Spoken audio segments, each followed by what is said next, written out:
തെരുവുനായകൾ കൈയടക്കിയിരിക്കുകയാണ് കൊല്ലം പത്തനാപുരം നഗരം. School college വിദ്യാർത്ഥികളും സ്ത്രീകളും അടക്കമുള്ളവരും ഭീതിയോടെയാണ് ഇതുവഴി കടന്നു പോകുന്നത്. പരാതി നൽകിയിട്ടും യാതൊരു നടപടിയും ഉണ്ടായില്ലെന്ന് നാട്ടുകാർ ആരോപിച്ചു.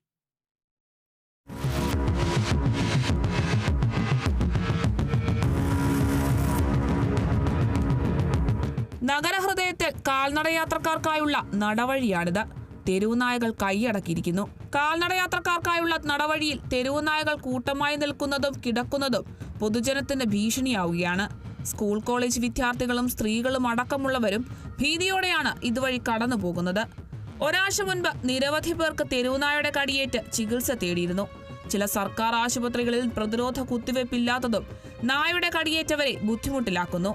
ഹോട്ടലുകളിൽ നിന്നും വീടുകളിൽ നിന്നുമുള്ള മാലിന്യങ്ങൾ റോഡിൽ നിക്ഷേപിക്കുന്നതാണ് തെരുവുനായകൾ പെരുകാൻ കാരണമായെന്ന് നാട്ടുകാർ പറയുന്നു.